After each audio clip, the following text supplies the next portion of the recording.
اسی لیے جب اللہ کے پیارے رسول صلی اللہ علیہ وسلم ورقہ بن نوفل کے پاس گئے تو انہوں نے کہا آپ سے پہلے جتنے انبیاء اکرام آئے ان کی امت نے ان کو پریشان کیا، ستایا، سب کچھ کیا، آپ کو بھی آپ کی امت پریشان کرے گی، بلکہ مکے سے نکال بھی دے گی، مجھے نکال دے گی۔ ہاں کہا الا عودیہ، جو بھی اللہ کا پیغام لے کر دنیا میں آئے اس کے دشمن بہت سارے لوگ بن گئے، تو لہٰذا نبی کے راستے پر جو بھی چلے گا اس کو پریشانی آئیں گی، لہٰذا نبیوں کی سنت ہے پریشانیوں کو برداشت کرنا، اللہ سے دعا کرنا، لیکن اپنی ذمہ داری کو نہیں چھوڑنا۔ یہ انبیاء اکرام کی سنت ہے، تو علماء کا بھی یہی طریقہ ہونا چاہیے کہ کار نبوت کو بڑھانے کے لیے، کار نبوت کو قائم رکھنے کے لیے، باقی رکھنے کے لیے ہمیشہ اس میدان میں لگے رہیں۔ اس امت کی ایک دوسری خصوصیت یہ ہے، اس امت میں کوئی بھی آدمی غیر ذمہ دار نہیں ہے، ہر آدمی کو اللہ کے پیارے رسول صلی اللہ علیہ وسلم نے ذمہ دار بنایا ہے، عالم ہو کہ عالم نہ ہو۔ فرماتے ہیں نبی کریم صلی اللہ علیہ وسلم کلکم راعٍ، تم میں کا ہر ایک آدمی ذمہ دار ہے، ومسئول عن رعیتہ، قیامت کے دن اللہ تعالیٰ اس کی ذمہ داری کے تعلق سے اس سے سوال کرے گا۔ بہت بڑا جملہ ہے، جو آدمی کے اس جملے پر غور کرے گا، پڑھے گا، سمجھے گا، اپنی ذمہ داری کو محسوس کرے گا۔ گھر کے سلسلے میں اللہ کے پیارے رسول نے فرمایا گھر کا بڑا ذمہ دار گھر کے لوگوں کا ذمہ دار ہے، گھر کا بڑا گھر کے لوگوں کا ذمہ دار ہے۔ اس سے پوچھا جائے گا اس کی بیوی کے تعلق سے، اس کے بچوں کے تعلق سے، کہ اس نے اپنی ذمہ داری کا حق کہاں تک ادا کیا۔ اور فرمایا کہ بیوی ہے، اس کو بھی پوچھا جائے گا کہ اس نے اپنی ذمہ داری کا حق کہاں تک ادا کیا۔ شوہر کی خدمت ہے، شوہر کی مال کی حفاظت ہے، شوہر کی عزت و آبرو کی حفاظت ہے، یہ سب۔ اسی طرح ہر آدمی سے قیامت کے دن سوال ہونے والا، ہر آدمی سے۔ کلکم راعٍ، گھر تو ایک چھوٹی سی بات ہے، گھر کا آدمی جو رہتا ہے اس کے تعلق سے اللہ کے رسول نے یہ فرمایا، تو سوسائٹی میں جو لوگ رہتے ہیں ان کی کتنی بڑی ذمہ داری ہے۔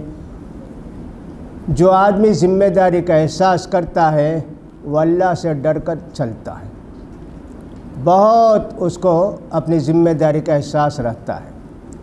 نبی کریم صلی اللہ علیہ وسلم نے دعوت و تبلیغ کے میدان میں کوئی کوتاہی نہیں کی۔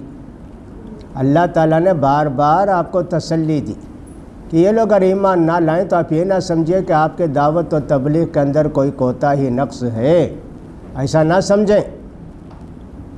اس کے باوجود اللہ کے پیارے رسول صلی اللہ علیہ وسلم کو کتنا احساس تھا اپنی ذمہ داری کا کہ مجھے اللہ کے پاس جواب دینا ہے، اللہ مجھ سے پوچھے گا کہ میں نے جو وحی تم کو بھیجی اس کو تم نے لوگوں تک پہنچایا کیا۔ ہمیشہ اس کو نبی کریم صلی اللہ علیہ وسلم محسوس کرتے تھے، روتے تھے، اللہ سے توفیق کی دعا مانگتے تھے۔ آپ کی زندگی میں سب سے بڑا اجتماع ہوا حج کا، حجۃ الوداع کا۔ اس وقت اللہ کے پیارے رسول صلی اللہ علیہ وسلم نے پوچھا قیامت کے دن اللہ تعالیٰ تم سے میرے تعلق سے پوچھنے والا ہے، فماذا انتم قائلون، تم اللہ کو کیا کہو گے؟ کیا میں نے تم کو اللہ کا پیغام پہنچا دیا؟ اس میں کوئی نقص ہے؟ بتاؤ جی سب لوگ۔ سارے لوگوں نے یک زبان ہو کر کہا قد ادیت الامانہ ونصحت الامہ وجاہدت فی اللہ حق جہادہ، یہ اللہ کے رسول آپ نے اللہ کا پیغام پہنچا دیا، اس میں کوئی کوتاہی نہیں کی، جو امانت اللہ نے آپ کے سپرد کی اس کو آپ نے لوگوں کو پہنچا دیا۔ اب اللہ کے پیارے رسول فرماتے اللہم اشہد، اللہم اشہد، اللہم اشہد، اللہ تو گوارہ، اللہ تو گوارہ، اللہ تو گوارہ۔ یہ ذمہ داری کا احساس تھا کہ اسی دنیا میں لوگوں نے گواہی دی کہ اللہ کے رسول نے حق ادا کر دیا دعوت اور رسالت کا، تبلیغ کا، جو کچھ اللہ نے آپ کو دیا تھا پہنچا دیا، کوئی امانت آپ نے چھپائی نہیں۔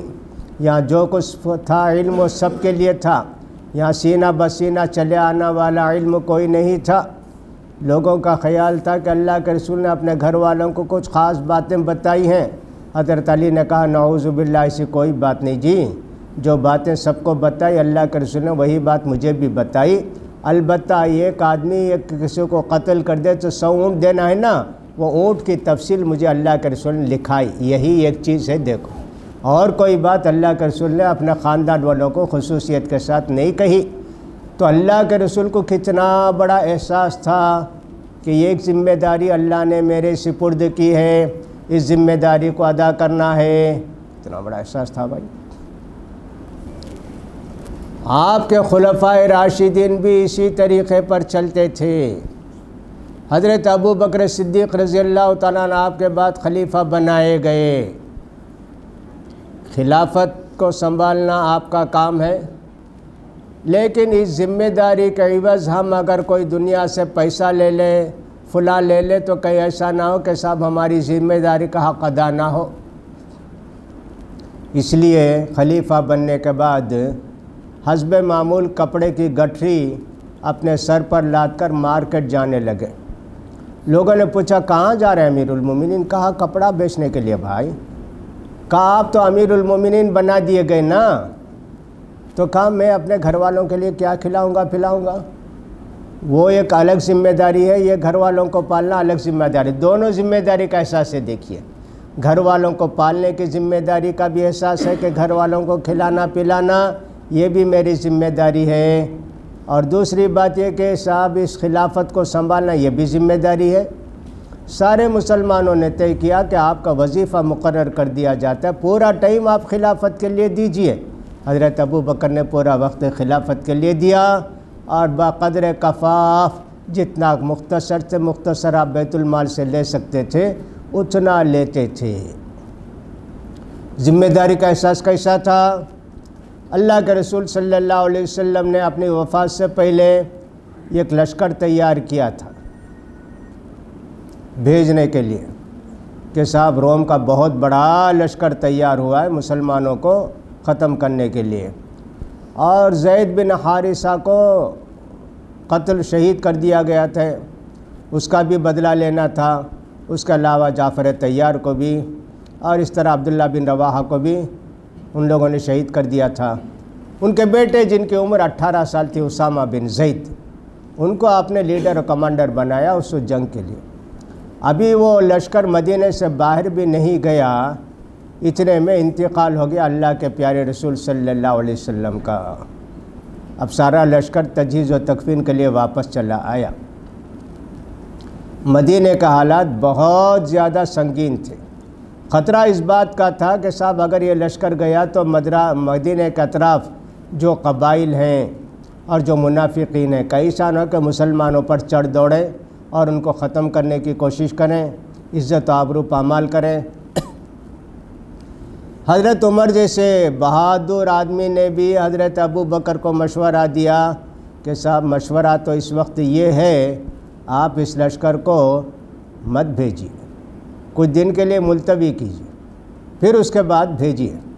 حضرت ابو بکر صدیق نے کہا نہیں جی، اگر کتے آ کر ہمارے پیر کو نوچیں کریں اور صاحب کچھ بھی ہو جائے یہاں مدینے میں تو اس لشکر کو بھیج کر رہوں گا۔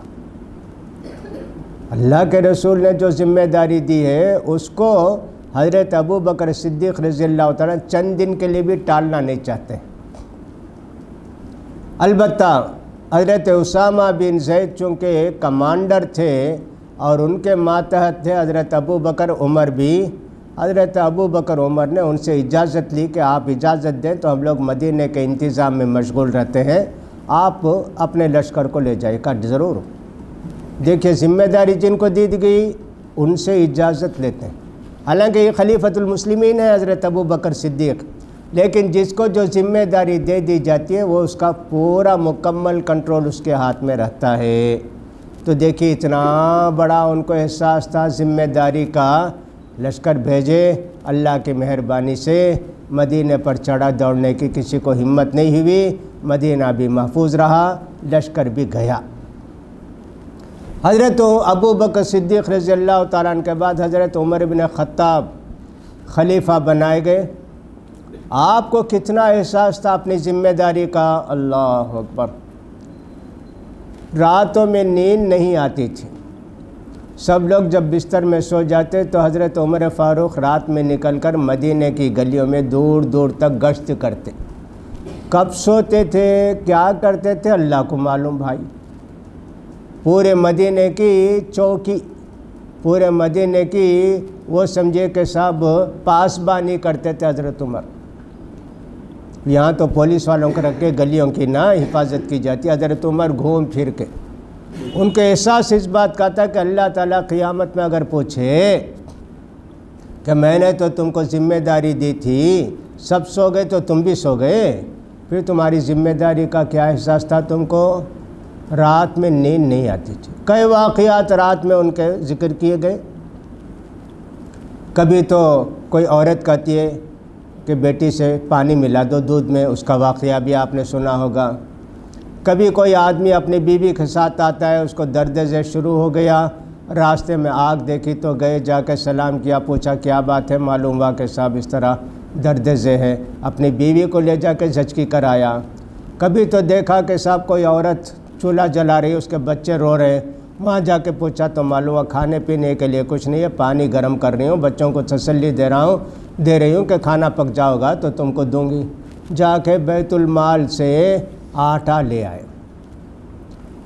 امیر المومنین، پیر پوری دنیا کے بادشاہ، اسلامی دنیا کے، بیت المال کی چابی سے دروازہ کھول کے بیت المال کا بورا اپنے سر پر لاد کے لاتے ہیں کہ صاحب چلو یہ جو پانی کھول رہا ہے اس میں کچھ پکا کے بچوں کو کھلا دیں۔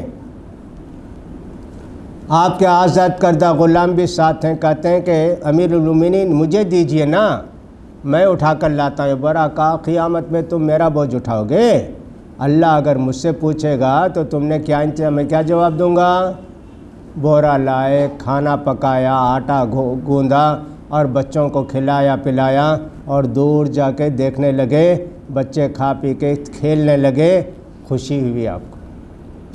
کہتے تھے کہ صاحب اگر دجلہ کے کنارے کوئی بکری بھی مر گئی تو اللہ مجھ سے پوچھے گا عمر تم کو امیر المومنین بنایا تھا، فلاں جگہ بکری مر گئی بھوکی پیاسی، تم نے اس کا خیال نہیں کیا؟ ذمہ داری کا احساس دیکھیے کیسے ہوتا ہے آدمی کو۔ عہدہ جب ملتا ہے تو ذمہ داری کا خیال انسان کو ہوتا ہے تو وہی ادارہ کامیاب ہوتا ہے، وہی سب کچھ ہوتا ہے، ذمہ داری کا احساس۔ تو مسلمانوں پر ذمہ داریاں یک تو بطور امت ہے کہ صاحب ہر مسلمان کا فرض ہے کہ اللہ کے رسول نے فرمایا من رأى منکم منکران، تمہاری ایک ذمہ داری یہ بھی ہے کہ برائی دیکھے تو خاموش نہیں رہنا، فلیغیروا بیدہ، طاقت سے قوت سے اس کو مٹانے کی کوشش کرو۔ بیٹا غلط کام کرتا ہے، گناہ کرتا ہے تو باپ کو تو پاور ہے، اختیار ہے کہ بیٹے کو مارے اور صاحب اس کو سزا دے، یہ تو اس کو ہے نا۔ کوئی امیر المومنین ہے، محلے کا بڑا ہے، اس کو بھی اختیار ہے کہ طاقت استعمال کرے، شراب پیتا ہے تو کوڑے لگائے، زنا کیا ہے تو صاحب اس کو سنسار کرے یا اس کو کوڑے لگائے، اور اسی طرح چوری کرتا ہے تو اس کا ہاتھ کاٹے، یہ سب ذمہ داری نا، سب منکر ہے۔ اگر اس طرح کی تم کو اس طرح کا اختیار نہیں ہے، غیر متعلق ہو تم اس سے، نہ تمہارے پاس عہدہ ہے نہ تمہارا اس کے رشتے کے باپ ہو، کیا کرو گے؟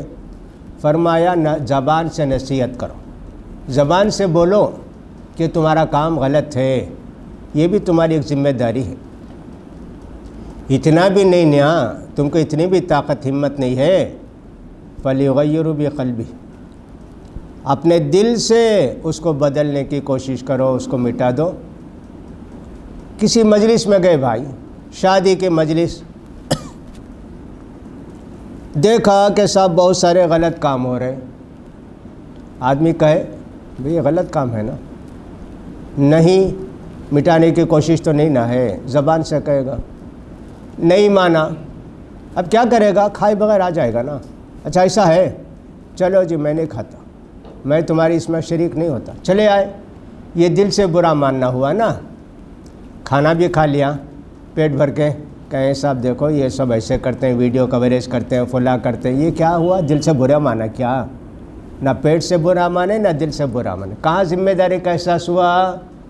یہ بڑی مصیبت ہے ہمارے ساتھ، کھانا وانا بھی کھا لیتے ہیں لیکن دل سے بھی برا نہیں مانتے۔ اللہ کے رسول نے اس ذمہ داری کو ذکر کر کے کہا وَلَيْسَ وَرَاءَ ذَلِكَ حَبَّةُ خَرْدَلٍ مِّنْ ایمان، اگر برائی کو دیکھ کر مٹانے کا جذبہ بھی تمہارے دل کے اندر نہیں ہے تو سمجھو کہ تمہارا ایمان ہی نہیں ہے، ہے نہیں ایمان۔ ایمان ہوتا تو ایسا کرتے؟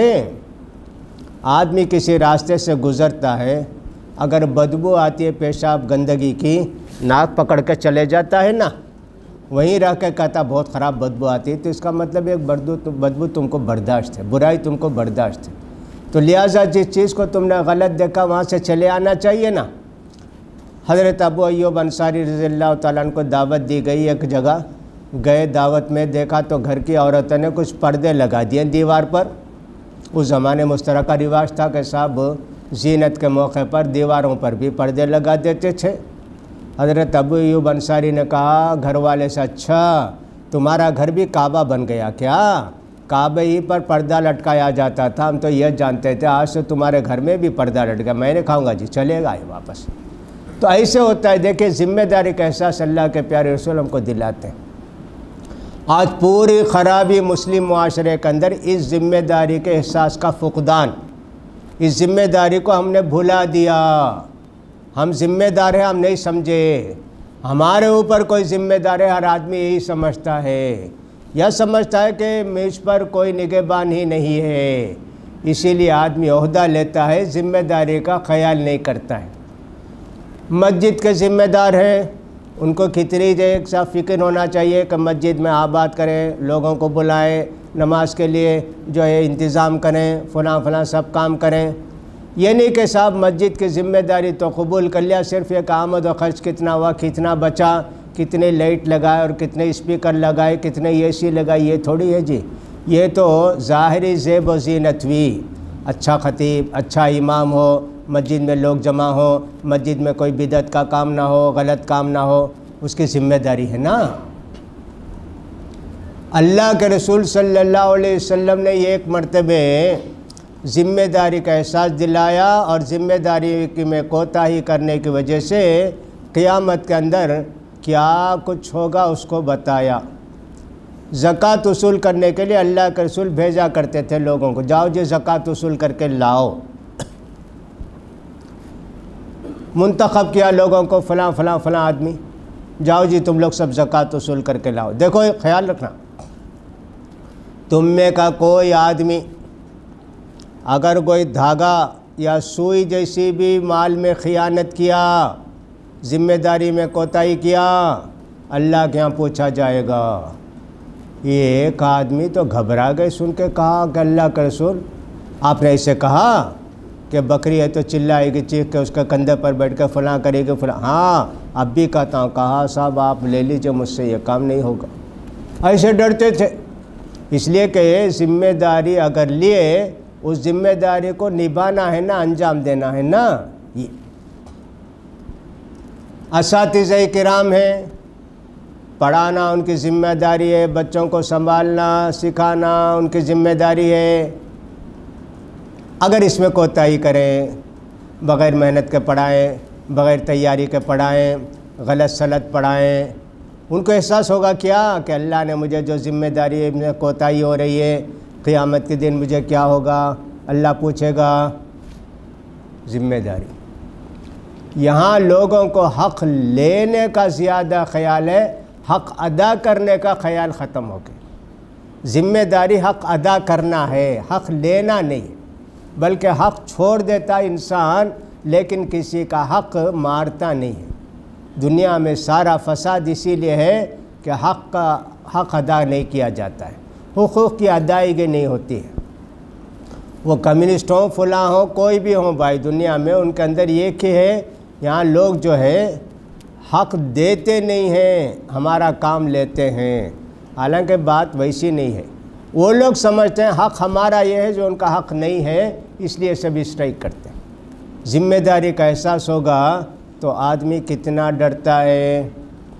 ایک امام صاحب کی تنخواہ تھی 25 روپیہ ماہانہ، پرانے دور کی بات ہے۔ اب وہ اتفاق سے 2 دن نماز نہیں پڑھائے، جب مہینہ ختم ہوا تو 25 روپیہ ان کو تنخواہ دی گئی۔ انہوں نے حساب کر کے واپس کیا 1.5 روپیہ۔ کہیے کیا؟ کہا بھائی میں 2 دن تو نماز نہیں پڑھایا نا، میں اس کا پیسہ لوں گا تو اللہ کے یہاں باس پرس ہوگی کہ 2 دن نماز نہیں پڑھائے اور تنخواہ بھی لیے۔ ذمہ داری کا احساس کتنا تھا کہ صاحب جو کام کیا اتنا ہی پیسہ لینا ہے ہم کو، اس سے زیادہ نہیں لینا ہے، ورنہ اللہ کے یہاں یہ بھی پوچھے ذمہ داری جو ہم کو دی اس کام کے اندر کوتاہی ہوگی۔ یہ ذمہ داری 2 قسم کی ہوتی ہے، ایک ذمہ داری معاوضے والی، ایک ذمہ داری بغیر معاوضے والی۔ بہت سارے لوگ سیکریٹری ہیں، صدر ہیں، ممبر ہیں، فلاں ہیں نا، ممبر تو بن گئے، ذمہ دار تو بن گئے، کچھ نہیں معلوم بھی نہیں ان کو، لیکن عہدہ ان کے پاس ہے۔ یہ ذمہ داری کے متعلق قیامت کے دن پوچھے جاؤ گے۔ اگر کوئی ان سے کہے کہ صاحب کیا جی تم سیکریٹری ہو، صدر ہو، کبھی نظر بھی نہیں آتے اس سینٹر میں، اس مسجد میں، کیا میں تنخواہ لیتا ہوں کیا؟ وہاں کا ڈیوٹی کروں کیا؟ ارے ذمہ داری تم کو دی گئی ہے، تم چاہتے ہو کہ صاحب کہیں بیٹھ کر حکومت کرو، خدمت کرنے کا نام ذمہ داری ہے۔ لہٰذا مسلمانوں کے اندر احساس ذمہ داری ختم ہو گیا، اس کی وجہ سے ادارے بھی تباہ ہو جاتے ہیں، مراکز بھی تباہ ہو جاتے ہیں، مسجدیں بھی ویران ہو جاتی ہیں۔ ذمہ داری کا احساس ہونا چاہیے۔ ماں باپ کو اپنے بچوں کی اصلاح کی ذمہ داری نہیں ہے، وہ سمجھتے ہیں کہ ہمارا بچہ اسکول میں جا کے پڑھ لے گا، مدرسے میں جا کے سیکھ لے گا۔ مدرسوں کی ذمہ داری اور ہے، اسکول کی ذمہ داری اور ہے، ماں باپ کی ذمہ داری اور ہے۔ یا ایھا الذین آمنوا قوا انفسکم واہلیکم نارا وقودھا الناس والحجارہ، لوگوں اپنے بچوں کو، گھر والوں کو جہنم کی آگ سے بچاؤ جس کا ایندھن لوگ ہوں گے اور پتھر ہوں گے۔ کہاں احساس ذمہ داری کا ماں باپ کو؟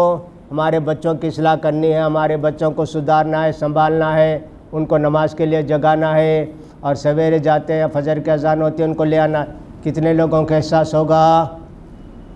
اللہ کے رسول نے تو یہاں تک فرما دیا صلی اللہ علیہ وسلم، بچے بچیاں 7 سال کے ہو جائیں تو نماز کا حکم دو، اور 10 سال کے بھی پہنچ کر نماز نہ پڑھیں تو مار کر ان کو نماز کو لے جاؤ، نماز پڑھاؤ۔ یہ بھی تو ہماری ایک ذمہ داری ہے اپنے بچوں کی اصلاح کے سلسلے میں، تو ہم اس ذمہ داری کو کہاں تک ادا کرتے ہیں؟ مسلم سوسائٹی کا ایک بھی آدمی، لیبر سے لے کے گورنر تک، گورنر سے بڑا عہدہ وہاں تک، کوئی بھی ذمہ داری سے خالی نہیں ہے اسلامی سوسائٹی میں۔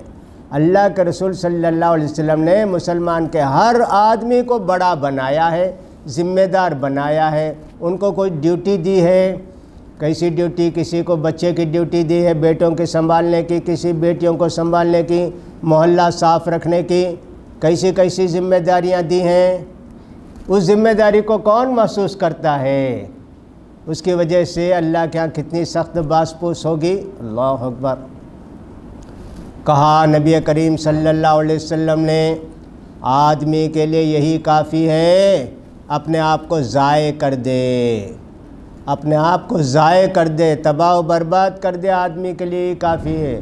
لوگوں نے پوچھا وَكَيْفَ يُضَيِّعُ يُذَلِّلُ نَفْسَهُ یا رسول اللہ، کوئی آدمی اپنے آپ کو ذلیل کیسے کر لیتا ہے اللہ کے رسول؟ تو فرمایا کہ صاحب جس کی طاقت نہیں ہے وہ سب عہدہ لے لیتا ہے، عہدہ لے لیتا ہے، کام نہیں کرتا ہے۔ آج بھی ہم دیکھتے ہیں بہت سارے لوگوں کے لیٹر پیڈ، کبھی دعوت نامہ کبھی آتا ہے، کچھ بھی آتا ہے تو لکھے رہتے ہیں ان کے عہدے۔ ایک صفحہ ختم ہو جائے آخر میں PTO بھی لکھتا ہے، دوسرے صفحے میں بھی ان کے عہدے دیکھیے۔ عہدے تو اتنے، کام کیا ہے کچھ بھی نہیں، صرف عہدہ لے لیا۔ پوچھتے ہیں کیا جی عہدہ اتنا تھا؟ ارے صاحب وہ آ کے بنا دیے، چندہ لینا تھا بنا کے چلے گئے۔ کچھ لوگ بنا دیے جاتے ہیں، کچھ لوگ لڑ کر بھی لیتے ہیں۔ ذمہ داری کا احساس میرے بھائیوں، جس آدمی کو ذمہ داری کا احساس ہو تو انشاءاللہ اس کا گھر بھی آباد ہوگا، اس کا محلہ بھی آباد ہوگا، اور جس ادارے سے وہ منسلک رہے گا وہ ادارہ بھی کامیاب ہوگا۔ اللہ کے ہاں امانت بہت بڑی چیز ہے، دنیا میں سب سے پہلے امانت ختم ہوگی، اس کا بھی احساس ہونا چاہیے نا کہ ہم کو قیامت کے دن پوچھا جائے گا۔ کتنے لوگ ایسا ہوں گے کہ نیکی کے کاموں پر چندہ کرتے ہیں اور خود کھا جاتے ہیں، کوئی ادارہ بنائے، کوئی مدرسہ بنائے، کوئی یتیم خانہ بنایا، کوئی اور بنایا، معلوم ہوا کہ اتنا لایا، خود اتنا کھایا اور اتنا صرف کیا۔ یہ ذمہ داری تو یہ تھی کہ جب تم نے ایک ادارہ بنایا، ایک ادارہ قائم کیا ہے کہ صاحب اس کا حق ادا کرتے، اس کی امانت ادا کرتے، اس کو محسوس کرتے کہ اللہ کے ہاں مجھے ایک ایک پائی کا حساب دینا ہے۔ حضرت عمر رضی اللہ تعالیٰ نے ایک مرتبہ اپنے غلام سے کہا جی بھوک تو بہت لگی ہے، کچھ لاؤ پلا دو کھلا دو، جی برداشت نہیں ہوتی ہے۔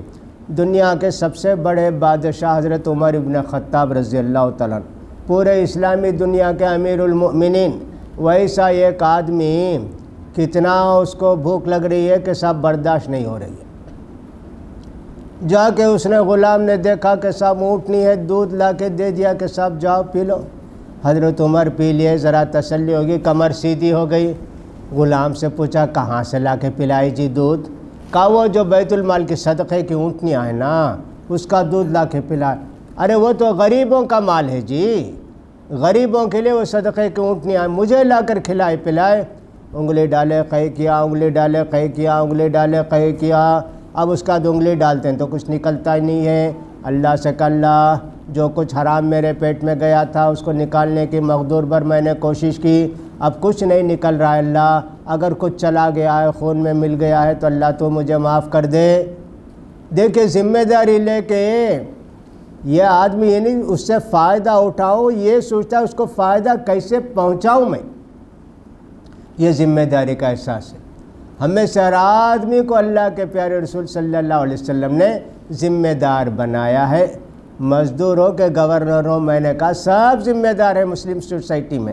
ایسا نہیں ہے کہ ہم پر کوئی باس پرس نہیں، اللہ علماء سے پوچھے گا، اللہ فلاں صدر سے سیکریٹری سے، ہم لوگ تو ان کے ماتے ہیں تبھی ہمارا کیا ہے؟ نہیں جی، سب ذمہ دار ہو، تمہارے عمر کے لحاظ سے اور تمہارے منصب کے لحاظ سے، صلاحیت اور قابلیت کے لحاظ سے اللہ کے رسول نے تم کو ذمہ دار بنایا ہے۔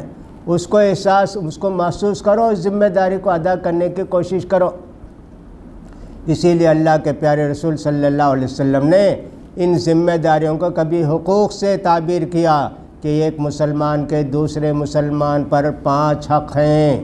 جب ملو تو سلام کرو، جب بیمار پڑ جائے تو اس کی عیادت کرو، جب اس کا انتقال ہو جائے تو اس کے جنازے میں شرکت کرو، اور جب وہ چھینک کر الحمدللہ کہے تو تم اس کی چھینک کا جواب دو، اور اگر وہ تم کو دعوت دے تو اس کی دعوت کو قبول کرو۔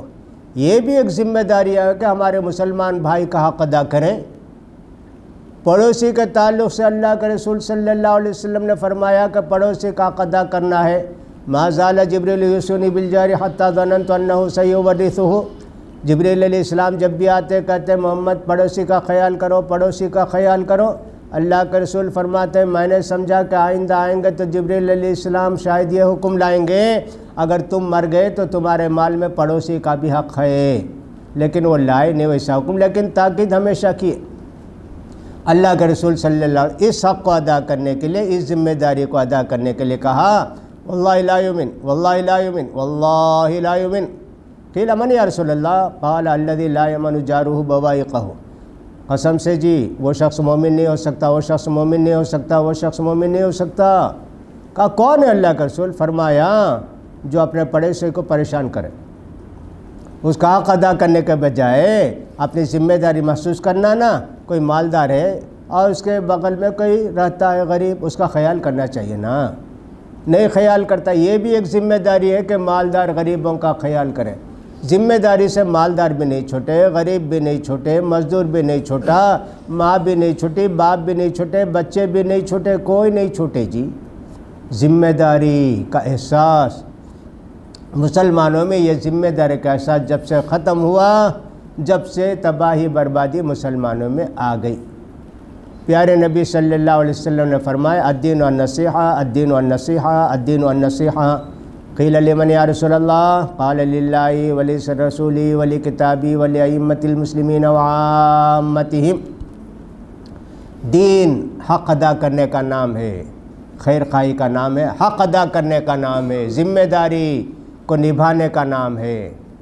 کون سی ذمہ داری؟ اللہ کے رسول کہا اللہ کی ذمہ داری، تم اللہ کے غلاموں اس کی عبادت کریں، اس کی جو ہے حکم پر چلیں، اس کے احکام کو مانیں، اس کے کتاب کے ساتھ کا حق ادا کریں، اس کو پڑھیں، اس کو یاد رکھیں، اس کی باتیں دوسروں تک پہنچائیں، اور صاحب اس کتاب کو قابل احترام کتاب سمجھ کے ہر بات پر ایمان لائیں، اور رسول جو بھیجے گئے ہیں ان کا حق ادا کرنا، ان کی ذمہ داری کو محسوس کرنا، تمہاری کیا ذمہ داری ان کے تعلق سے اس کو محسوس کرنا کہ رسول کی باتوں کو یاد رکھنا، ان کو پہنچانا، رسول کی عظمت کا خیال کرنا، جو بھی حدیث صحیح مل جائے اس پر عمل کرنا، یہ ساری باتیں اس کے اندر آ جاتی ہیں نا۔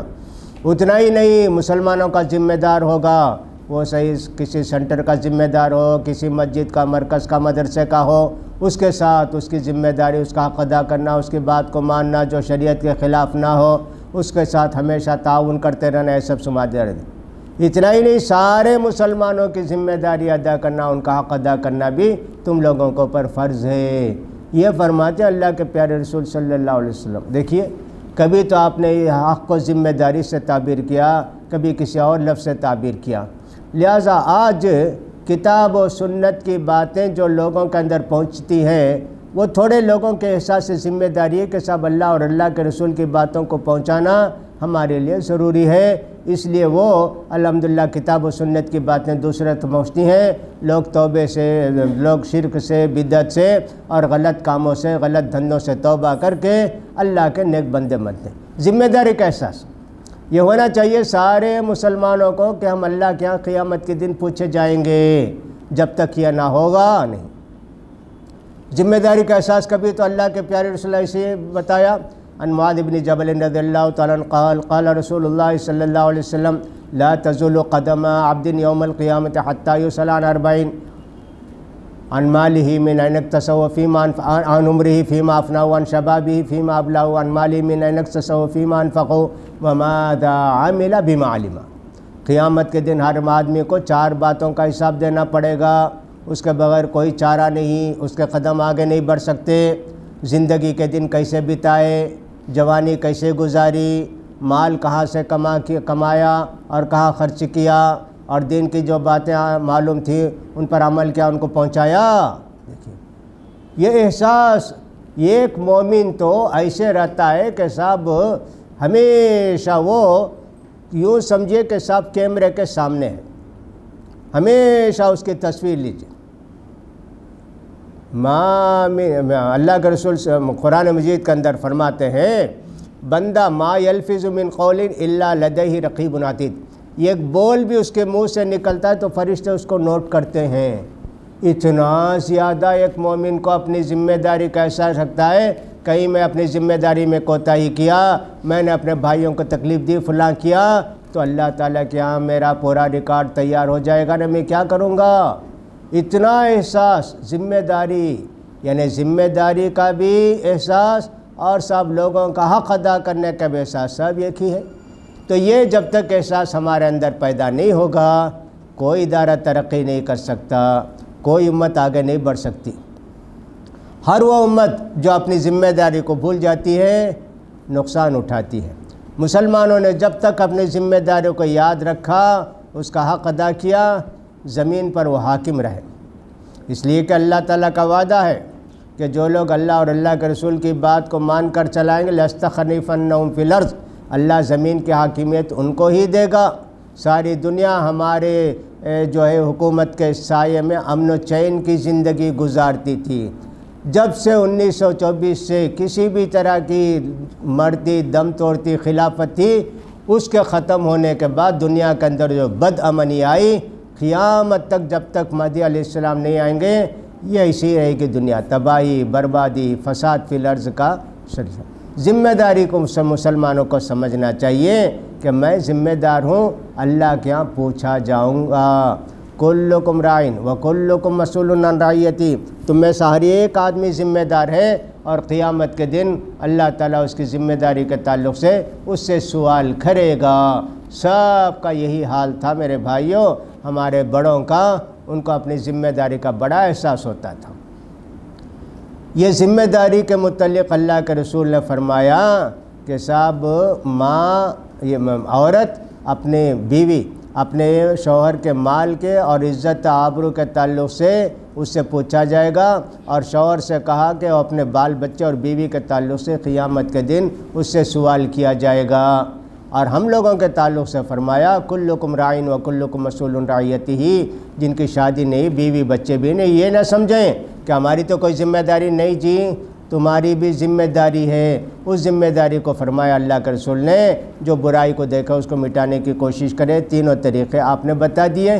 اس طرح مسلم معاشرے کے اندر ہر آدمی ذمہ دار ہوتا ہے کہ صاحب خود بھی تکلیف میں نہ پڑے اور دوسروں کی بھی تکلیف میں نہ ڈالے، یہ ہماری بڑی ذمہ داری ہے۔ اس کے علاوہ اللہ اور اللہ کے رسول کا حق ادا کرنا، مسلمانوں کا حق ادا کرنا، یہ سب ہے۔ میں نے کہا کہ صاحب ذمہ داری، حقوق کو بھی ذمہ داری کہا جاتا ہے۔ یہ ایک آدمی چھینکتا ہے جی، لیکن وہاں بھی ہماری ذمہ داری، اللہ کا رسول فرماتا الحمدللہ کہتا ہے نا، تم یرحمک اللہ کہو۔ دیکھو اتنا احساس اپنے مسلمان بھائی کے تعلق سے اللہ کے رسول ہم کو یاد دلاتے ہیں کہ تمہاری یہ بھی یہ ذمہ داری ہے کہ اپنے مسلمان بھائی کا خیال کرو، اس کا حق ادا کرو۔ اللہ اکبر۔ آج کتنے لوگ ہوں گے چھینکتے ہوں گے تو الحمدللہ نہیں کہیں گے، اور کوئی الحمدللہ کہے گا تو اس کا جواب بھی دینے والا نہیں ہوتا ہے۔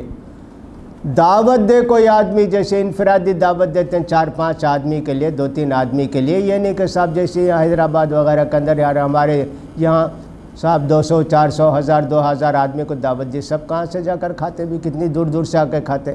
لیکن کوئی آدمی تم کو دعوت دیتا ہے، اللہ کے رسول نے فرمایا نفل روزہ رکھے ہو نا، توڑ کے ولیمے کی دعوت میں جاؤ اور ان کی دعوت میں شرکت کرو۔ دیکھو نفل روزہ توڑ دو، اپنے بھائی کی خاطرداری کا خیال کرو۔ اگر یہ احساس ذمہ داری علماء کے اندر پیدا ہو جائے، مسلمانوں کے اندر پیدا ہو جائے، یہ ایک امت رہیں گے، یہ ایک قوم رہیں گے، سب اللہ کے غلام بن کے رہیں گے۔ لیکن لوگ تو اپنی ذمہ داری کو بھول گئے، اس کی وجہ سے ہمارے اندر انتشار ہے، اختلاف ہے، آپس میں دشمنیاں ہیں، اور صاحب ادارے مادی ترقیاں تو خوب کرتے ہیں، روحانی ترقی بہت کم کرتے ہیں۔ لہٰذا ہر انسان کو اپنی ذمہ داری کا خیال کرنا چاہیے۔ میں ان سارے لوگوں کو مبارکباد دیتا ہوں کہ جن کے پاس عہدے ہیں، وقت بھی دیتے ہیں، خدمت بھی کرتے ہیں۔ معاوضہ لیں نہ لیں اس کی وجہ سے کوئی فرق پڑنے والا نہیں ہے۔ معاوضہ لے کر بھی اگر آپ یہ کام کرتے ہیں اس میں انشاءاللہ ثواب کچھ کم نہیں ہوگا۔ معاوضہ نہ لے کر بھی کوتاہی کرتے ہیں، بڑا فرق پڑے گا۔ اللہ کے رسول صلی اللہ علیہ وسلم زکوٰۃ کے لیے لوگوں کو بھیجے، جاؤ جی زکوٰۃ وصول کر کے لے آؤ۔ اس میں حضرت عمر بن خطاب کا بھی نام تھا۔ حضرت عمر بن خطاب بھی جا کے زکوٰۃ وصول کر کے لے آئے۔ زکوٰۃ وصول کرنے والوں کو تنخواہ لینا جائز ہے۔ قرآن مجید میں 8 چیزوں میں ان کا بھی ذکر ہے، والعاملین علیہا۔ اللہ کے رسول صلی اللہ علیہ وسلم نے حضرت عمر کو بھی دیا، لے جو رکھ لو۔ حضرت عمر نے کہا اللہ کے رسول میں تو اللہ کے لیے، اللہ کے رسول کے لیے کام کیا، مجھے معاوضہ نہیں چاہیے، مجھے تنخواہ نہیں چاہیے۔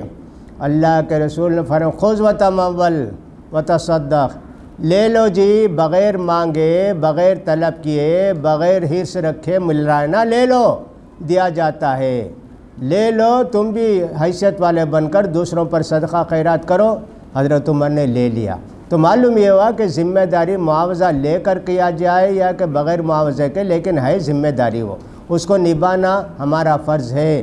یہ ایک ذمہ داری اداروں کی، یہ ایک ذمہ داری سوسائٹی کی، یہ ایک ذمہ داری گھر والوں کی، اور یہ ایک ذمہ داری پوری مسلم امہ کی۔ یہ ساری ذمہ داری اللہ نے ہر مسلمان پر عائد کی ہے۔ لہٰذا ہم کو چاہیے کہ جہاں بھی رہیں مسلمان بن کے رہیں، ذمہ دار بن کے رہیں، بڑوں کی سنیں، ان کی باتوں پر عمل کریں، علماء کی سنیں، ان کے ماتحت بن کے رہیں۔ جب چل کر مسلم قوم کے اندر بیداری آئے گی، اتحاد اتفاق قائم ہوگا، اختلاف دور ہوں گے، دشمنیاں دور ہوں گی۔ اللہ سے دعا ہے کہ اللہ تعالی ہم سب کو ذمہ داریوں کا احساس دلائے اور اپنی ذمہ داری کو محسوس کر کے ان ذمہ داریوں کو پوری کرنے کے اللہ ہم سب کو توفیق نصیب فرمائے۔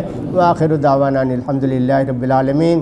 دوبارہ یہ ہے سنہ کے جملہ حاضرین کا اور اس کے ممبروں کا اور سب بھائیوں کا شکریہ ادا کرتا ہوں کہ آج انہوں نے یہاں آ کر کچھ کہنے کا مجھے موقع دیا۔ اللہ تعالیٰ جو کچھ ہم نے کہا ہے اس پر عمل کرنے کے بھی ہم کو توفیق نصیب فرمائے اور اللہ تعالیٰ ایمان اور اسلام کی حالت میں رکھ کر اپنے پاس بلا لے۔ وآخر دعوانا ان الحمدللہ رب العالمین۔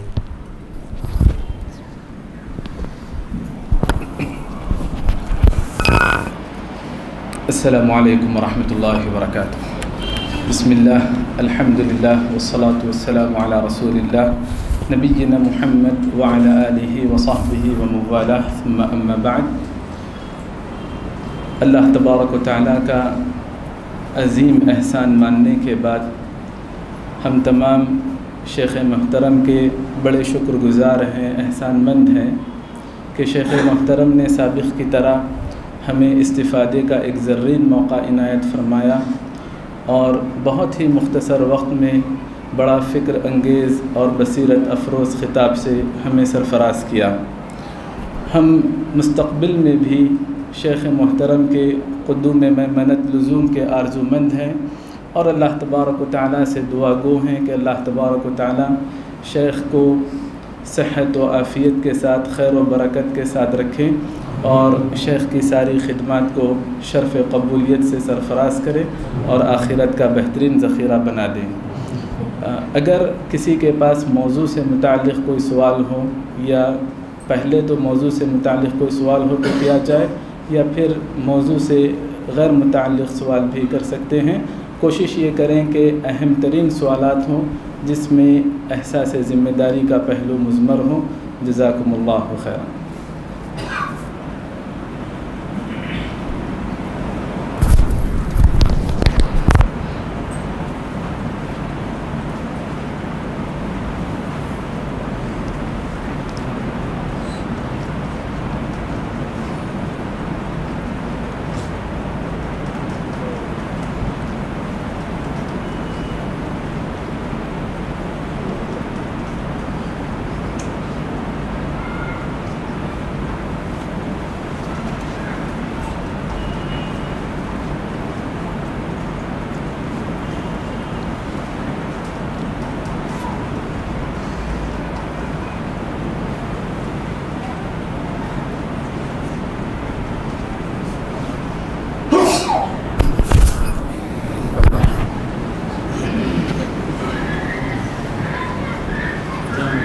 السلام السلام امام مہدی کے تعلق سے کیا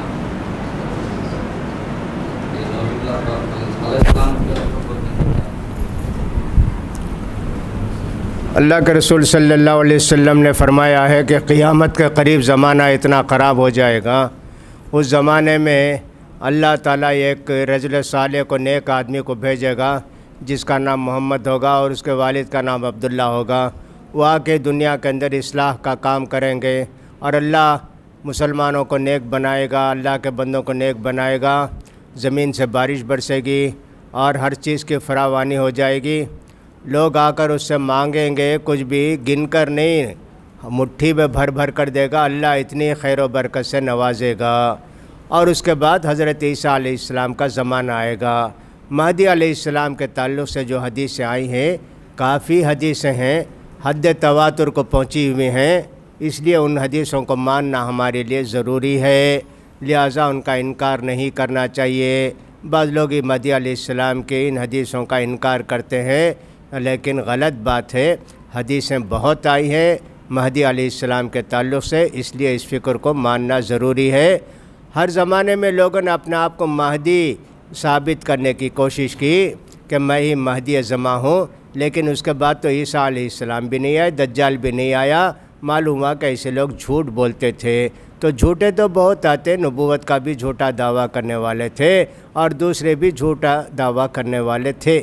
مہدی علیہ السلام کا آنا ہمارا ایمان ہے اور ہم یقین رکھتے ہیں کہ مہدی علیہ السلام قیامت سے پہلے آئیں گے، دنیا کی اصلاح فرمائیں گے اللہ تعالیٰ اس کے بعد دجال بھی آئے گا، مہدی عیسیٰ علیہ السلام بھی آئیں گے، پھر اس کے بعد قیامت قائم ہوگی۔ ان ساری باتوں کا ہم لوگوں کے اندر ایمان ہونا چاہیے انشاءاللہ۔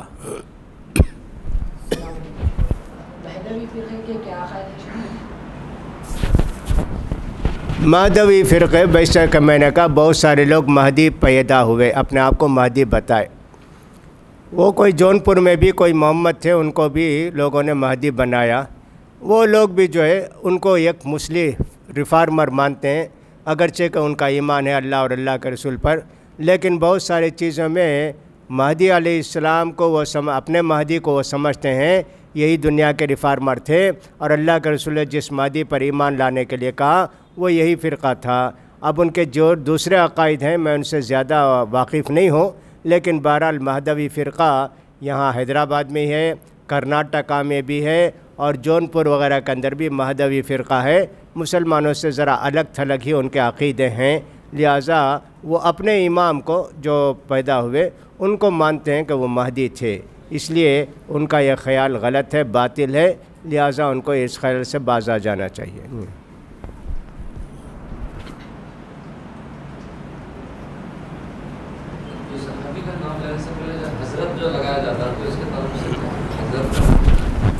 بہت ساری چیزیں ہیں ہم لوگوں کی زبان سے بے ساختہ نکل جاتی ہیں، حضرت، حضور، یہ ساری چیزیں ہماری نہیں ہیں، ہم لوگ ان کو استعمال نہ کریں تو اچھا ہے۔ ہمارے پاس نہ حضرت ہے نہ حضور ہیں، لیکن زبان سے بے ساختہ نکل جاتا ہے، اس لیے کہ سنتے سنتے یا کہ پڑھتے پڑھتے ہماری زبان پر بھی آ جاتا ہے، لہٰذا حضرت کہنا بھی ہمارے لیے ٹھیک نہیں ہے۔ بہت سارے چیزیں ایسی ہیں کہ معنی اس کا اصل میں کچھ رہتا ہے، استعمال کی وجہ سے حقیقت بدل جاتی ہے۔ جیسے ہمارے اردو کے اندر مرحوم کا لفظ ہے، جو آدمی وفات پا گیا اس کو مرحوم کہتے ہیں، بہت برا لفظ ہے مرحوم۔ آپ کو کیا معلوم کہ اللہ ان کو بخش دیا، کیسے کہتے ہو مرحوم؟ رحمت اللہ علیہ کہو، رحمہ اللہ کہو، یہ نہ کہہ کے ہم مرحوم کہتے ہیں۔ اردو میں مرحوم کا معنی ہے وفات ہو گئی ان کے، لیکن عربی میں اس کا مطلب ہے کہ اللہ ان کو معاف کر کے جنت بھیج دیا، جبکہ کسی کو اختیار نہیں کہ صاحب مرحوم کہے، کیسے معلوم کہ اللہ تعالیٰ ان کو بخش دیا، جنت میں بھیج دیا۔ اسی طرح حضرت کا مطلب بھی اردو میں جناب کا استعمال کر لیا گیا، لیکن ہماری اصطلاح نہیں تھی، ہم لوگوں نے حضرت کہنا شروع کر دیا، اگر اس سے بچیں تو زیادہ بہتر ہے۔ اسی طرح اللہ کا لفظ ہونا چاہیے، خدا کا لفظ استعمال نہیں کرنا چاہیے، لیکن کثرت استعمال سے ہم لوگ بھی خدا کا لفظ استعمال کر لیتے ہیں، بے ساختہ زبان سے نکل جاتا ہے، لہٰذا خدا تو نہیں کہنا چاہیے۔ وَلِلَّهِ الْأَسْمَاءُ الْحُسْنَى، اللہ کے نیک نام ہیں، انہی کو یاد کرو، انہی کو بلاؤ، لہٰذا اللہ کہیں تو زیادہ بہتر ہے۔ لیکن ہمارے خود علماء نے بہت ساری جگہ خدا کا لفظ استعمال کیا، اس معنی میں کہ خدا اللہ کے معنی میں بولا بچ جاتا ہے، لہٰذا بعض الفاظ کا اگر معنی دیکھیں تو غلط ہے، استعمال دیکھیں تو صحیح معلوم ہوتا ہے، اس لیے ایسا لفظ حضرت ابو ہریرہ، حضرت امام مالک، حضرت ابی، اس طرح کے ہمارے زبان سے بھی نکل جاتا ہے۔ جناب کے معنی میں احترام کا ایک لفظ سمجھ کے، یہ نہیں کہ وہ حاضر ہیں، وہ یہاں سنتے ہیں، اس معنی میں نہیں ہے ان کا استعمال۔ السلام علیکم شیخ، آج کل لوگ جمہوریت، ڈیموکریسی کو طاغوتی نظام کہتے ہیں، اور یہ کہتے ہیں کہ ووٹ ڈالنا جو ہے سو شرک ہے، کیونکہ اللہ تعالیٰ قرآن نے فرمایا اگر تم اکثروں کو مانو گے تو تم گمراہ ہو جاؤ گے، اور علماء کا بھی بولتے ہیں کہ جمہوریت شرک ہے، تو کیا جواب دینا چاہیے؟ اللہ کے قانون کے علاوہ جو بھی قانون ہوگا وہ طاغوتی نظام ہے، وہ کوئی بھی قانون ہو، اللہ کے مقرر کردہ قانون کے علاوہ جو بھی قانون ہوگا اس کو کہتے ہیں طاغوتی نظام، غیر شرعی نظام اس کو کہتے ہیں۔ یہ ایک بات یہ ہوئی۔ دوسری بات یہ ہے کہ صاحب اس نظام کی جو کہ اسلامی نظام نہیں ہے، اس نظام کی تائید کرنا گویا برائی میں ان کا ساتھ دینا ہے، گویا اللہ کے حکم میں دوسروں کو مداخلت کرنے کا حق دینا ہے، لہٰذا ایسے انتخاب میں حصہ لینا شرک ہے، ووٹ ڈالنا شرک ہے، ایسا کچھ لوگ سمجھتے ہیں۔ بات ایسی نہیں ہے، بات ایسی ہے صاحب، ایک ملک کا ایک دستور ہے، اگر وہ دستور اسلام کے خلاف نہ ہو اس دستور کو ماننا چاہیے۔ ہر وہ دستور جو اسلام کے خلاف نہ ہو اس کو ماننا ہے۔ کیا ماننا ہے؟ ماننا دو طرح کا ہے۔ ایک ماننا تو یہ کہ اس پر عمل کرنا ہے، دوسرا مطلب یہ ہے کہ اس کا دستور اس کے پاس اس پر عمل نہیں کریں گے۔ جیسے حکومت کا یہ قانون ہے کہ کوئی بھی لڑکا تیار ہو کے شادی کر لے تو وہ شادی ہم مانتے ہیں۔ حکومت کا ایک دستور ہوگا، قانون ہوگا، ہم اس کو نہیں مانیں گے، وہ اسلامی قانون نہیں ہے۔ ہمارے بچے کوئی کریں گے تو ہم برداشت نہیں کریں گے اس کو، یہ ہے۔ تو اس طرح دوسری باتیں ہیں، روڈ کی صفائی، اسپتال کی تعمیر اور فلاں، تو یہ سب تو نیکی کے کام، اچھے کام ہیں، ان میں ساتھ دیتے ہیں۔ اتنا پیسہ دیجئے، فلاں دیجئے، ان سب کے غریبوں کی مدد کرنا ہے، اتنا ٹیکس تمہارا لیں گے، کریں گے، اس میں کیا ہے؟ برا کام کرنے کے لیے تو ہم ساتھ نہیں دیں گے۔ یہاں ہمارے لیے جو پریشانی ہے وہ یہ ہے کہ صاحب ہم دو دشمنوں کے درمیان ہیں، سمجھیں تھوڑی دیر کے لیے۔ ایک بڑا دشمن ہے، ایک چھوٹا دشمن ہے۔ ایک دشمن کہتا ہے میں تمہاری گردن اڑا دوں گا، اور دوسرا دشمن کہتا ہے میں تمہارا ہاتھ کاٹوں گا۔ آپ کیا کریں گے؟ دو دشمن ہیں، آپ جو کہیں ہاتھ کاٹے گا، کہو ہاتھ کاٹ لو جی، زندگی تو رہے گی، ایک ہاتھ سے تو کام کرتا رہوں گا۔ دونوں دشمن ہیں، اب اس میں کسی ایک کو اختیار کرنا ہے۔ دونوں کو اختیار نہیں کریں گے تو جان لینے والا آئے گا نا۔ اس لیے میں سمجھتا ہوں کہ ووٹ ڈالنا حق ہے، واجب ہے، ضروری ہے، عورتوں کے لیے بھی، مردوں کے لیے بھی۔ اس کو کہتے ہیں احون البلیتین، دو برے مصیبتوں میں سے چھوٹی مصیبت کو اختیار کرنا۔ اخف الضررین، دو بڑے نقصانوں میں سے ایک چھوٹے نقصان کو اختیار کرنا، یہ ضروری ہے۔ ووٹ ہی نہیں ڈالیں گے، اللہ کے یہاں باس پرس ہوگی کہ تم نے ووٹ نہیں ڈالا، اس کی وجہ سے بڑا دشمن مسلمانوں کا حکومت میں آیا۔ وہ پوچھو گی ہمارے ہاں، چھوٹے دشمن کو لا کر بڑے دشمن سے بچ سکتے تھے نا، تم ووٹ نہیں ڈالے تو بڑا دشمن آیا اور تمہاری مسجدوں کو تباہ کیا اور صاحب تمہارے لیے ایسا کیا۔ وہ اللہ کے یہاں پوچھو گی، یہ نہیں پوچھو گی ووٹ کیوں ڈالے۔ ہم تو اچھے آدمی کو لانے کے لیے ووٹ ڈالے، سوائے اس نظام کو مانتے نہیں ہم، جس کے اندر یہ ہے کہ صاحب ہجڑے بھی اگر آ گئے تو وہ بھی جج بن جائیں گے، کلکٹر بن جائیں گے، سپریم کورٹ کے جج بن جائیں گے، جیسے کہ سپریم کورٹ کا پاس ہوا، اس کو ہم نہیں مانتے کہ وہ تیسری جنس ہے جی، ان کے لیے ہمارا کوئی قانون اسلام میں نہیں ہے۔ حکومت یہ نہیں کہتی ہے کہ صاحب تم کو جو ہے ماننا پڑے گا، اقرار کرو آؤ، نہیں، حکومت قانون بناتی ہے عوام کا خیال کر کے، اس قانون کو ہم نہیں مانتے، ہم تو اللہ اور اللہ کے رسول پر کے قانون پر چلنے والے ہیں، اس پر عمل کرتے ہیں۔ حکومت اگر کہ اذان نہیں دینا، نماز نہیں پڑھنا تو ہم سب لڑیں گے، جان دے دیں گے، یہ ہمارا حق ہے، شریعت نے ہم کو حق دیا ہے۔ لہٰذا دو بڑے دشمنوں سے بچنے میں دیکھنا ہے کہ جو اب دو بڑے دشمن، ایک چھوٹا دشمن ایک بڑا دشمن ہے، دو دشمنوں میں ایک چھوٹا ایک بڑا ہے، چھوٹے دشمن کو لا کے بڑے دشمن کو ہرانا یہ ہماری ذمہ داری ہے۔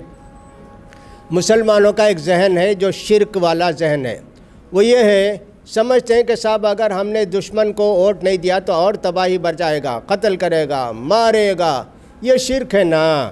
اللہ کے سوا کسی سے ڈرنا نہیں چاہیے، الخوف من غیر اللہ شرک، اللہ کے سوا دوسروں سے ڈرنا شرک ہے۔ دوسری طرف مسلمانوں کا یہ خیال، فلاں ہے تو مسلمانوں کا اتنا خیال کریں گے، اتنا دے دیں گے، فلاں کریں گے، ایسا کریں گے، یہ بھی شرک ہے نا۔ توکل اللہ پر رکھنا چاہیے۔ تو یہ شرک میں مبتلا ہے مسلمان، ووٹ دیتے وقت ہمیشہ یہ سوچتے ہیں فلاں آئے گا تو صاحب ٹھیک رہے گا، فلاں آئے گا تو نقصان پہنچائے گا۔ اللہ نے کہا وَمَن يَتَوَكَّلْ عَلَى اللَّهِ فَهُوَ حَسْبُهُ، اللہ پر جو بھروسہ رہے گا وہ اللہ اس کے لیے کافی ہو جائے گا۔ يَنْصُرْكُمُ اللَّهُ فَلَا غَالِبَ لَكُمْ وَإِن يَخْذُلْكُمْ فَمَنْ ذَا الَّذِي يَنْصُرُكُم مِّن بَعْدِهِ، اللہ تمہاری مدد کرے تو کوئی تمہارے اوپر حاکم نہیں بن سکتا، اور اگر اللہ تعالیٰ تم کو چھوڑ دے گا تو پھر تمہارا کوئی حاکم بھی نہیں بنے گا، یعنی تم آپس میں لڑتے مرتے کٹتے رہو گے۔ اور اللہ تعالیٰ نے یہ بھی فرما دیا کہ صاحب مسلمانوں کو متحد اور متفق رہنا چاہیے ایسے سارے معاملے میں۔ لہٰذا ہم کو چاہیے کہ صاحب اتحاد کا مظاہرہ کریں، ووٹ میں ضرور شرکت کریں، ووٹ ڈالیں جن کو ہم بہتر سمجھتے ہیں، لیکن یہ نہیں سمجھنا ان کے آنے سے سب کچھ کایا پلٹ ہو جائے گی، دنیا بدل جائے گی، ایسا نہیں سمجھنا۔ بھروسہ اللہ پر ہونا چاہیے، وہی سب کو لائے گا۔ کم من فیۃ غلیلۃ غلبت فیۃ کثیرۃ بإذن اللہ۔ اللہ نے یہ بھی فرمایا ان اللہ لیؤید ھذا الدین بالرجل الفاجر، اللہ تعالیٰ کسی برے انسان سے بھی، یعنی کہ صاحب جو مسلمان نہیں ہے وہ مطلب ہے، کسی غیر مسلم سے بھی اس دین کی مدد کرا دیتا ہے۔ کبھی ایسا ہوتا ہے کہ مسلمان انتخاب میں کھڑا ہوا ہے، معلوم ہے کہ انتہائی غلط مسلمان ہے، رشوت خور ہے، شراب زنا سب کچھ کرانے کو جائز سمجھتا ہے، اور سب مسلمانوں کے خلاف کچھ بھی کرنے کے لیے تیار ہو جاتا ہے، جیسا کہ بہت سارے مسلمان عہدیدار ہوتے ہیں نا، نعوذ باللہ، کیسے مسلمان ہوں گے معلوم نہیں۔ دوسرا ایک آدمی ایسا ہے مسلمان تو نہیں ہے لیکن مسلمانوں کے خلاف کچھ کرنا نہیں چاہتا، شراب نہیں پیتا ہے، رشوت خور نہیں ہے، حرام کاری کو برا سمجھتا ہے۔ ہم مسلمان کو ووٹ نہیں دیں گے، اس کافر کو ووٹ دیں گے، اس لیے کہ یہ کافر ظالم نہیں ہے۔ امام ابن تیمیہ رحمۃ اللہ علیہ فرماتے ہیں ایک فاجر و فاسق کافر کی حکومت اللہ رکھے گا لیکن ظالم کی حکومت اللہ نہیں رکھے گا۔ ظلم اگر مسلمان بھی کرتا ہے حاکم، اس کی حکومت کو اللہ نہیں رکھے گا۔ کافر بھی عدل و انصاف کے ساتھ حکومت کرتا ہے، اس کی حکومت کو رکھے گا۔ لہٰذا اگر دو آدمی الیکشن میں کھڑے ہوں، ایک مسلمان ہے جب بھی اسلام کے خلاف بولنا تھا خوب بولتا ہے، کہتا صاحب 4 شادی صاحب نے ایک ہی شادی، نکاح سب ہو گیا، اس کا طلاق نہیں فلاں، جب چاہے اسلام کے خلاف بولتے رہتا ہے مسلمان، اس کا نام بہترین مسلمان ہوگا کوئی۔ دوسری طرف ایک صاحب کہتا نہیں، مسلمانوں کو اپنے قانون پر عمل کرنے کی آزادی ہونی چاہیے، ہم اس ہندو کو بہتر سمجھتے ہیں، اس کو ووٹ دیں گے۔ یہ ذہن ہونا چاہیے ہمارا کہ صاحب اللہ کے سامنے ہم کو جواب دینا ہے، یہ ایک طرح کی گواہی ہے، امانت ہے ہمارے ذمے کہ صاحب الیکشن میں حصہ لینا اور بڑے دشمن کو ہرانے کے لیے چھوٹے دشمن کا ساتھ دینا، یہ ہمارے لیے فرض ہے، اس کو ہم سمجھتے ہیں۔ یہ سب بہت بڑا موضوع ہے، اس کے متعلق زیادہ نہیں بول سکتے، اتنا میں سمجھتا ہوں کافی ہے انشاءاللہ۔ حافظ صاحب اگر خطاب لگا کے نماز پڑھا رہے ہیں تو ان کے پیچھے نماز پڑھنا نہیں پڑھنا۔ آدمی جب یہ سمجھتا ہے کہ میری نماز اتنی بڑی ہے کہ ان کے پیچھے میری نماز نہیں ہوتی، اس کی نماز نہیں ہوتی۔ آدمی یہ سمجھتا ہے کہ ایک صحیح العقیدہ مسلمان ہے، اس کے پیچھے میری نماز ہوتی ہے، اس کی نماز ہو جاتی۔ بعض لوگ امام کی غلطیاں پکڑنے کے لیے اس کے پیچھے کہتے ہیں صاحب دیکھو داڑھی کاٹتا ہے، دیکھو خضاب لگاتا ہے، دیکھو فلاں دن میں اس کو سنیما میں دیکھا، فلاں دن ایسے کہا، اس کی نماز نہیں ہوتی۔ اپنے آپ کو جو بہت بہتر سمجھتا ہے امام کو چھوٹا سمجھتا ہے۔ اللہ کے رسول نے ایسے نہیں فرمایا تم ان کے پیچھے نماز پڑھو تمہاری نماز اللہ قبول کرے گا۔ حدیث میں یہ ہے امام کی نماز صحیح ہو تو امام کو سارے نمازیوں کا ثواب ملے گا، امام غلط نماز پڑھایا تو سارے نمازوں کی نماز ہو جائے گی، سارے نمازیوں کے گناہ امام کے سر پر ڈالا جائے گا۔ خضاب کا لفظ عام ہے، اللہ کے پیارے رسول نے فرمایا خضاب لگاؤ، یہودی خضاب نہیں لگاتے۔ کیا ہے کالا خضاب بچنے کے لیے اللہ کے رسول نے کہا کالا مت لگاؤ، پیلا لگاؤ، لال لگاؤ، اس کا حکم ہے اللہ کے رسول کی طرف سے خضاب لگانے کا۔ آپ نے یہ نہیں کہا کالا خضاب، صرف یہ کہا خضاب۔ خضاب تو سنت ہے، لگانے کا حکم ہے، لگانا چاہیے خضاب۔ لہٰذا کالا خضاب کوئی لگا کے نماز پڑھاتا ہے تو کوئی حرج کی بات نہیں، انشاءاللہ اس کی نماز ہو جائے گی، آپ کی بھی نماز ہو جائے گی۔ آپ کبھی یہ نہ سوچیں صاحب ان کے پیچھے میری نماز نہیں ہوتی۔ مسلمانوں کے اندر یہ خوارج کا ذہن ہے، خوارج جیسے اپنے آپ کو بہت اونچا سمجھتے سب کو نیچے سمجھتے، ویسا ذہن مسلمانوں میں نہیں ہونا چاہیے۔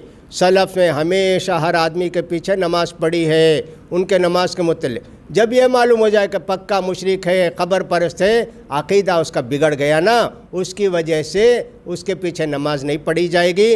گنہگار امام ہے تو اس کے پیچھے نماز پڑھی جائے گی اگر وہ عقیدے میں صحیح ہے۔ حضرت حسین رضی اللہ تعالیٰ، جب حضرت پھر بولتے ہیں نا، میں نے کہا نا کیسا لفظ آ گیا، حسین رضی اللہ تعالیٰ جب گئے تھے نا وہاں لڑنے کے لیے کہاں کربلا، تو نماز کا وقت آیا تو حسین رضی اللہ تعالیٰ کے ساتھ پورے کتنے ان کے گھر کے 72 آدمی تھے، کچھ لوگ تھے، اور وہاں جو ان کا لشکر آیا تھا عبید اللہ بن زیاد کا، وہ تو ہزاروں میں تھے۔ نماز کا وقت آیا تو ان لوگوں نے کہا حسین رضی اللہ تعالیٰ نے بھائی جی نماز پڑھاؤ۔ حضرت حسین رضی اللہ تعالیٰ قتل کرنے آئے ہیں لیکن کیا کہتے ہیں تم نماز پڑھاؤ جی۔ انہوں نے کہا نہیں آپ اللہ کے رسول کے نماز سے آپ کے پیچھے نماز پڑھیں گے. دیکھو قاتل کے پیچھے بھی حسین رضی اللہ عنہ نماز پڑھنا چاہتے ہیں, لیکن پڑھائے حضرت حسین رضی اللہ تعالیٰ عنہ. تو معلوم یہ ہوتا ہے کہ صاحب اس طرح کا خیال امام کے تعلق سے نہیں رکھنا چاہیے. بھئی وہ فلاں کرتا ہے, سنیما دیکھا ایک دن میں نے اس کو فلاں کیا, بیڑی پیتے ہوئے دیکھا, سگریٹ پیتے ہوئے, داڑھی کاٹتے ہوئے دیکھا, خطاب نہیں جی. اس کی نماز ہو, تمہاری نماز تم اس کے پیچھے ضرور پڑھو. اگر یہ تمہیں امام کو کرو گے ملے گا نہیں ہے, آخر میں سب تمہیں کو امام بنائیں گے. آپ پڑھائیے نماز, آپ کی وجہ سے کوئی نماز امام یہاں نہیں رہتا ہے, آپ کو امام تیار بننا پڑے گا, تیار رہنا پڑے گا اس کے لیے, اس لیے کہ سب سے اچھے بہتر آپ ہی ہوں گے. اللہ بچائے بھی, ایسا فتنہ نہیں ہونا چاہیے. سوال یہ ہے کہ کعبۃ اللہ میں بہت چیزیں معلوم ہے لوگوں کی, بس کعبۃ اللہ کے بنانے سے لے کر کے اب تک کے جو کتابیں ہیں سب معلوم, لیکن یہ حجر اسود ہے یہ اترا کب؟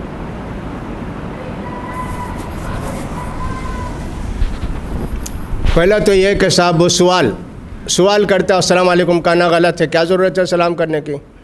قیامت کی علامت یہ ہے کہ خاص آدمی کو سلام کریں گے. آپ مجھے سلام کریں, میں خاص آدمی ہو گیا. آپ مجلس میں آتے ہیں سلام کرنا لوگوں کا ایک فیشن ہو گیا. السلام علیکم حضرت ایک سوال ہے.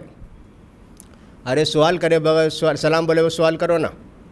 تو ایک بات یہ ہوئی, حجر اسود آدم علیہ السلام لے کر آئے ایسے معلوم ہوتا ہے جنت سے. آدم علیہ السلام پتے ڈھانک کر جسم میں لائے, اور ہو سکتا ہے حجر اسود بھی آیا ہو ان کے ساتھ. تاریخ حجر اسود کی کب آیا کہیں سے ثبوت اس کا ٹھیک سے صحیح حدیث سے نہیں ملا.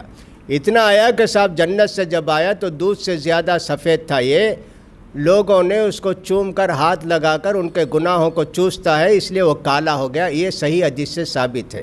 کب نازل ہوا اس کی تاریخ ہم کو کہیں صحیح حدیث سے نہیں مل سکی. جی اس کے تعلق سے میں نے پوچھا تھا شیخ سے, انہوں نے کہا کہ ابراہیم علیہ السلام کے وقت ہی نزول ہوا.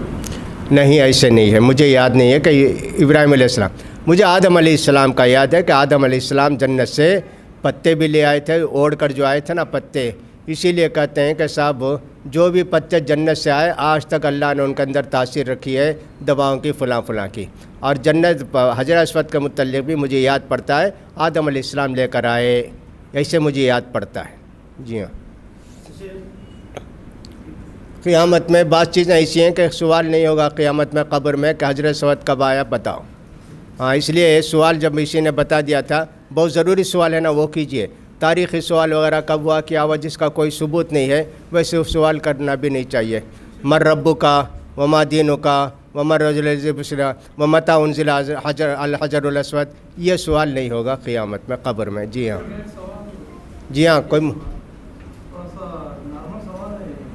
نارمل سوال ہے, فرمائیے.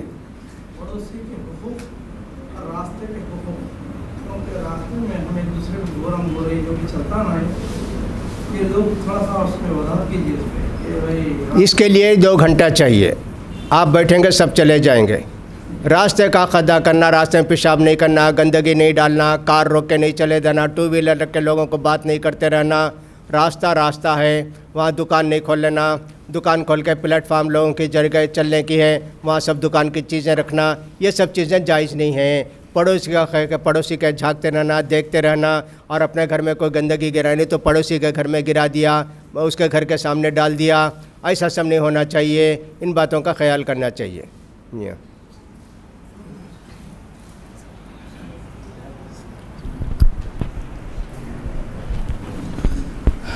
اجتماع کی برخاستگی کا اعلان کیا جاتا ہے. سبحانک اللہم و بحمدک اشہد ان لا الہ الا انت استغفرک و اتوب الیک.